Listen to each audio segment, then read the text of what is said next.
Ladies and gentlemen, welcome to a new edition of Pod by the BAE. I'm your host, Nathan Bond. Joined alongside me, Seth Varnadore, Anthony Vito. Robert Steeg is off this evening for the first time since 2018. Guys, we are coming off a victory on a Saturday, going into the next game with a winning record as your South Florida Bulls go up to Navy and beat Navy on the road for the very first time and did it pretty convincingly. Let's go. A lot of records got broken. A lot of pre-2020 things got broken between getting a away game victory, getting back-to-back conference victories, being 2-0 in conference for the first time. A lot of that happened before the Jeff Scott era. Riddle me that. Or as some folks say, that guy, that coach, the other guy. If you're a Patreon subscriber, you know what I'm talking about. Anyway, your South Florida Bulls beat Navy 44-30 after spotting Navy 14 points within the first 6 minutes of the game. Seth, we had seen this story before for like the last 5 years. Something bad happens, and then another bad thing happens, and then it compounds. And historically, over the last 5 years, this team wilts. We saw shades of it against Rice. Hey, but you're at home, and the two play 14 points there. You go down 14, and this team responds, and they respond emphatically. What was your impression of them going on the road, already being down 14, and responding in the fashion that they did? Well, they're being respectful to the troops, giving them a 14-point lead. That's nice. But it was just I don't ever feel like they're totally out of a game. Just with how many plays you get on with this offense. So I didn't mind the aggressiveness early, even though it kind of led you to that short field. But it always felt like there was chances to make plays against this Navy defense if you could protect it. And we knew going into the game, talking to Mike James, that this was not a Navy defense that had been getting a ton of pressure. So you thought there would be some opportunities for you in the passing game, and there definitely were, and you were able to hit some of those explosives. And what's crazy is you still missed a few where you had guys open. Jaden Alexis, he's going to get one of these shots one day. Yes, I think he gets open deep every single game. It seems like it just misses, but he'll get one soon. And it's interesting. Just I wasn't really worried being down 14 and getting the ball. I thought, okay, they'll go down and score, and it'll be a ball game. And the team seemed to be kind of the same mind. All right, we'll get the ball. We'll go down and score. It's a game again. And then they just kind of rattled off a big run of points, and that was that. Yeah, obviously the game thread it's obviously emotional inside the Discord. Make sure you follow the Discord. Make sure you follow, like, subscribe our podcast on YouTube. Make sure you're a patron. We got exclusive stuff, all the obligatory plugs there. But obviously the game thread is it's in the moment. It's the heat of the moment. Things are, and we had 100+ people basically trauma dumping over the last 5 years after the Bulls go down 14-0. And I think you and I think maybe Jamie were the only ones like, we're fine. It's fine. There's still 54 minutes left in this game, folks. How many people just went, here we go again. Here it is. Oh boy, they can't. This is going to happen all over again. And you could see just all the trauma from the past 4 or 5 years just kind of equating in the Discord. But see, that's why we love the Discord, because they're doing it there and not in Twitter. Yeah. It's not a public outburst. To me, especially early in game. Now it's changed a little bit, but like the biggest jump going from coaching in high school to coaching in college is the games are so much longer. So early in games, you're just like, there's a ton of time left. Like there is a ton of time left in college football games. They are long. So you shouldn't have been to. Now it's a little bit of just the recent past haunting USF fans and the specter of Bob Shoop hanging over the Discord. But Right. it was I didn't ever feel like this was going to be it's getting out of hand. Now it would have been like 3 scores. Now maybe you start to get a little tight, but 2, man, the way this team plays offense and how many plays they get, how many chances they get at it, all the shots they take, you feel like they're going to hit one, and they take enough shots that if they're 1 for 10 on those shots, well, they're probably going to hit 3 or 4 of them then. Here's kind of the big thing with that too. You're down 14-0, and it's after you get a 3 and out, then you get a fumble on the kickoff return, so they don't have to go 18 yards for a touchdown. You're suing first possession. You go 4 and out on your own 30. You go for the 4th and 1, don't make it, and then they only have 30 or so yards to go. So at least this wasn't your normal Navy going 80 yards in 10 minutes down the line. That happened fairly quickly. So USF got there, next possession, scores a touchdown. At that point, then you start feeling a little better. If it was your normal Navy, we're going to go ahead and just milk the clock and we're gonna run all over you, then it starts getting a little nervous. But with those 2 defensive scores, and frankly, that first possession they get back and they score quickly, it's like, okay, defense wasn't out there that long. Let's see what happens now. Yeah, the thing that I kind of love, we've seen it through 5 games, Alex Golesh is he's not quite the Madden never punt guy, but he is as damn close as you possibly could be without being that person. Love the 4th and 1 decision. We can nitpick the play call. I'm always a guy who loves options on 4th down plays. Give me a run pass option. Like, Byron's good. He's not Jalen Hurts. We're not doing the tush push. We're like, it's not Tom Brady out there getting a yard. Don't love the QB sneak, but whatever. It's on film now. Now you can build off of it if you wanted to, right? It's like those things. I love. I think it was against Western, and I think they did against Rice as well. 4th down, they run the speed option. They convert. Love that wrinkle. I think there's more to add to that as well. Honestly, who cares? You won by 2 scores in a game that you weren't favored.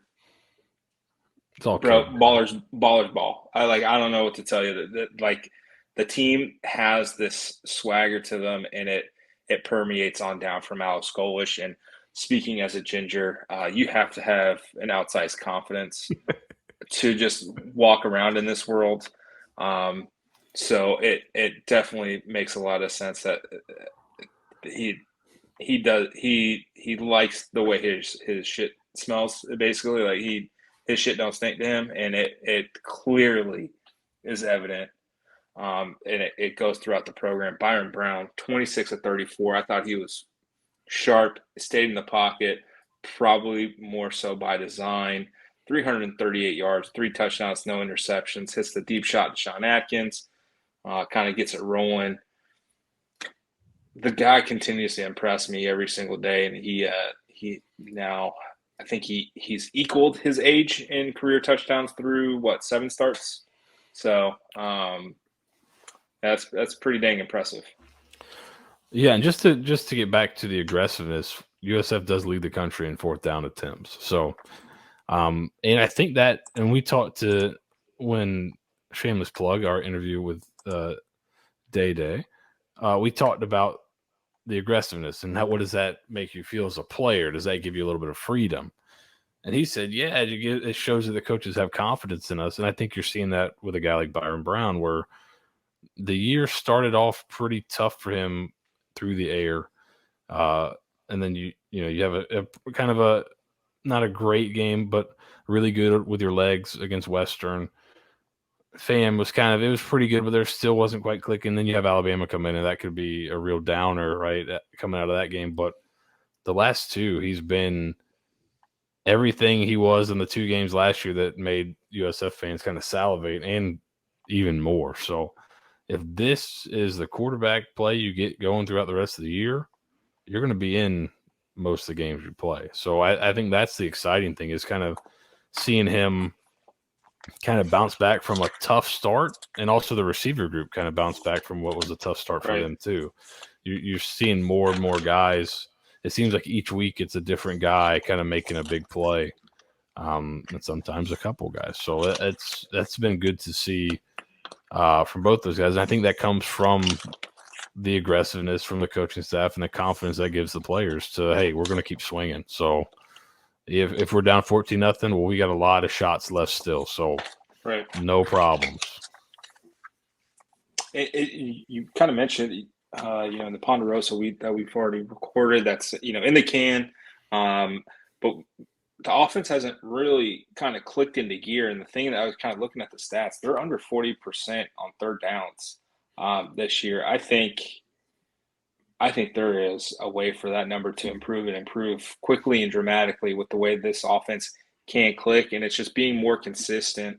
We'll always hit one or two deep shots, maybe 3, 4. Like if we just bomb a team out of the stadium, it's going to be like 4 or 5 deep balls.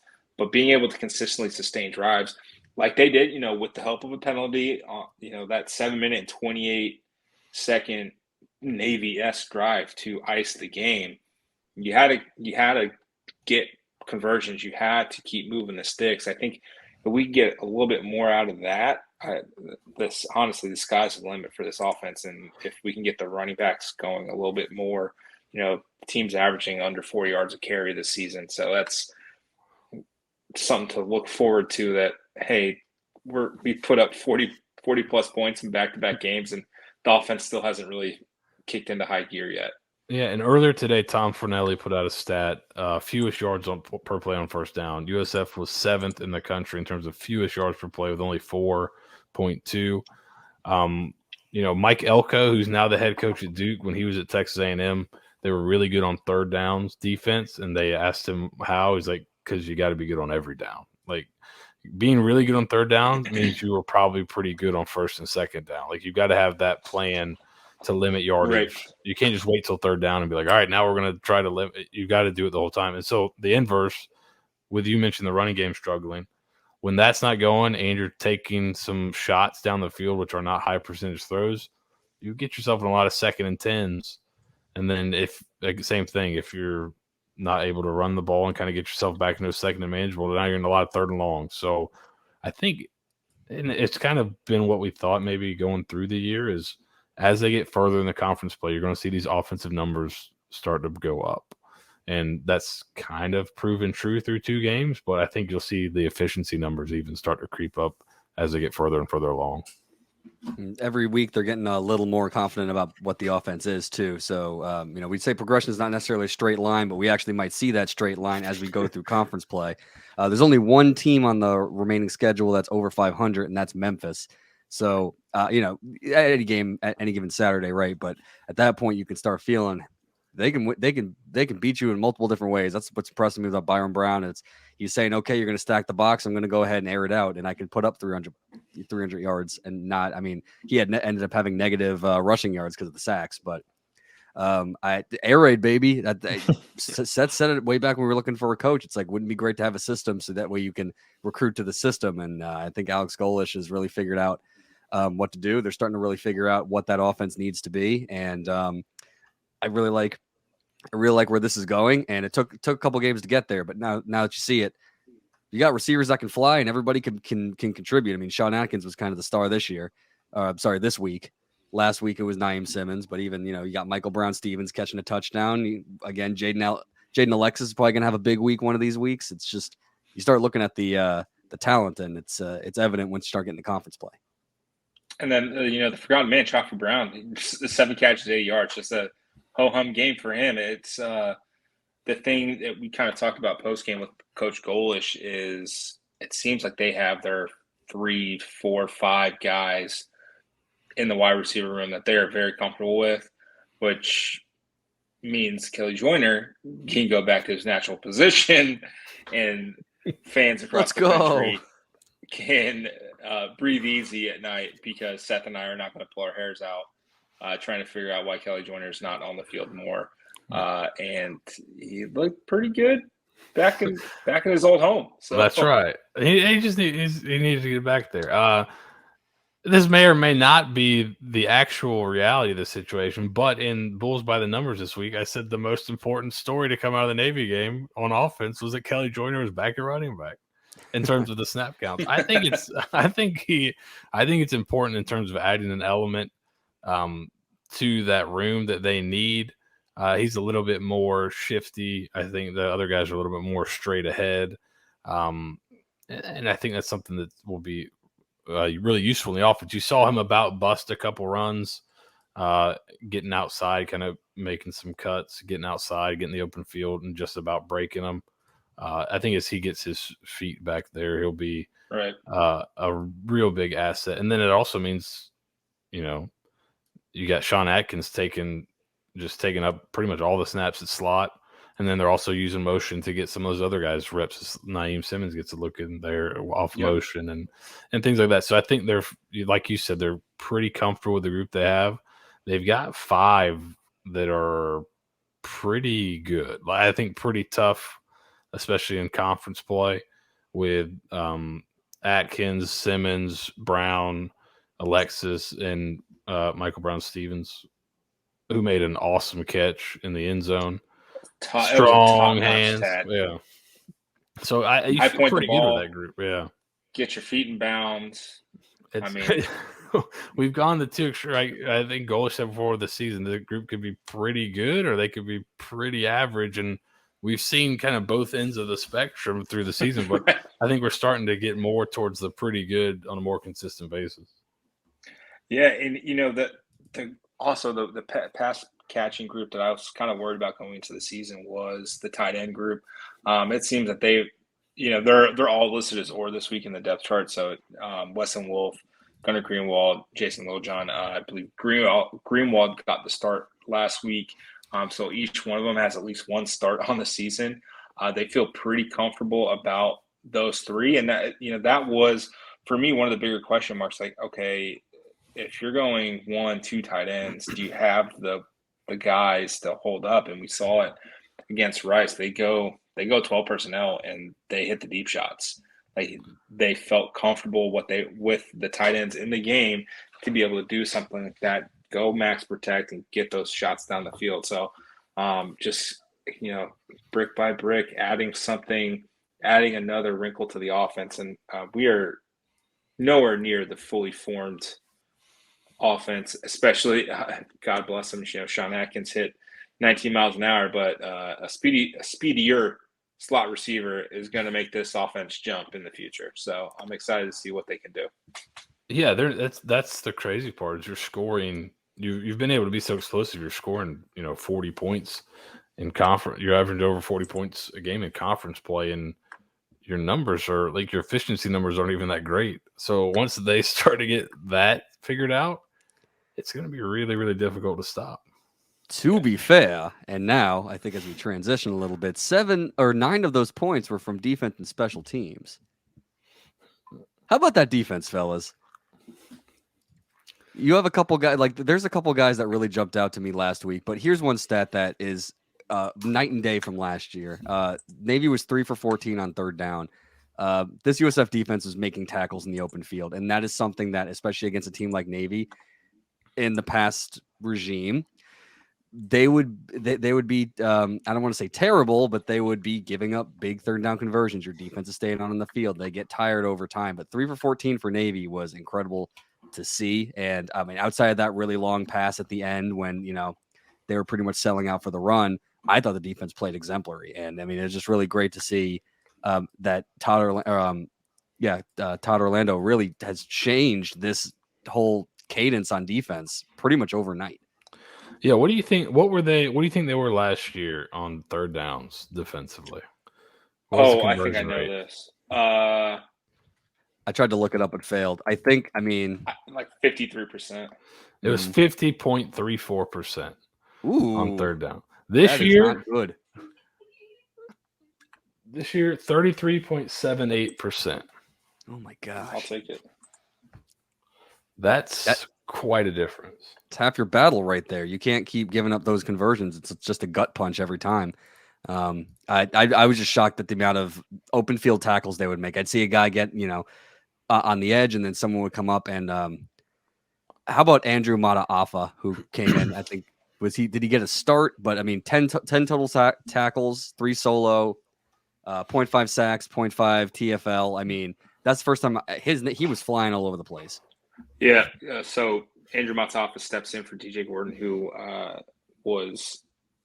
he did not suit up. He was there due to family issue, family, I guess, emergency. We'll call it. He steps in. Like you said, 10 tackles. You saw him kind of directing the defense a few times on plays, kind of telling guys, okay, slide over, getting guys aligned. And, for the most part, I think he had a pretty good grade on PFF. Obviously PFF grades take with a grain of salt. But for your first start, it was pretty impressive. So good job by him.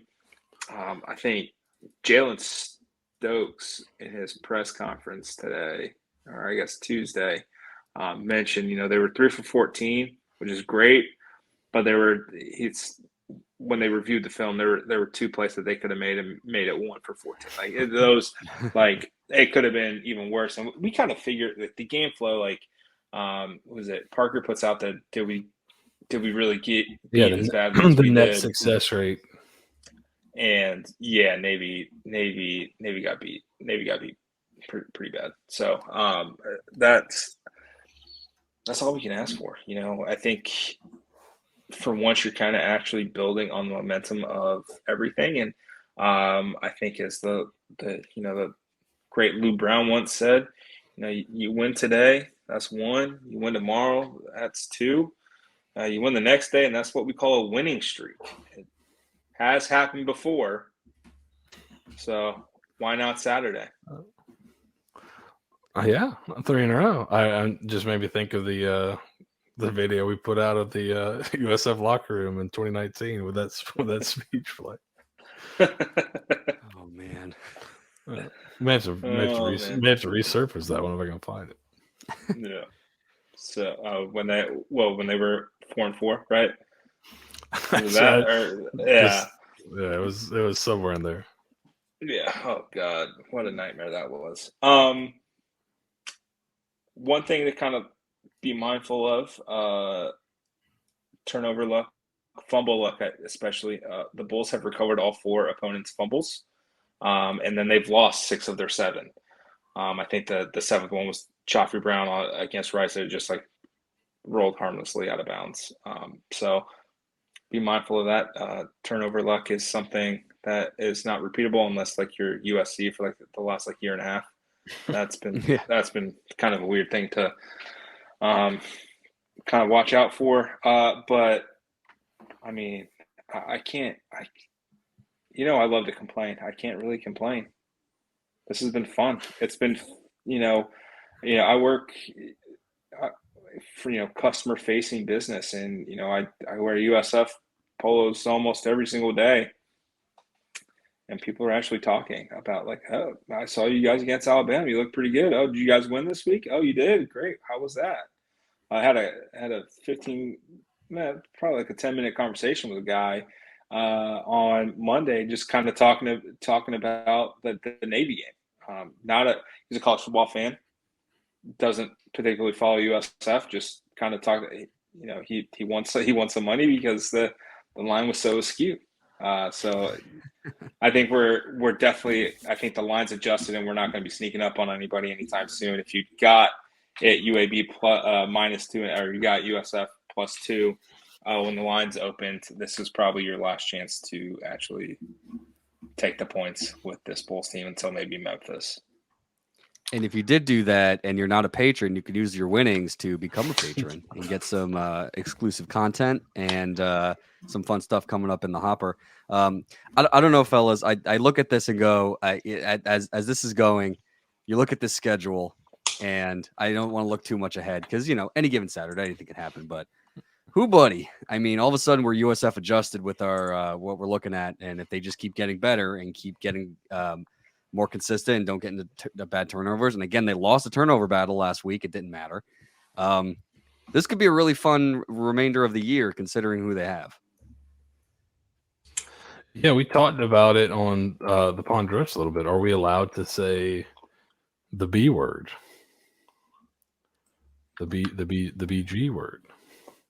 I mean, it's, I hear Mobile's nice in December 23rd. I've always heard good things about Mobile, Alabama on December 23rd.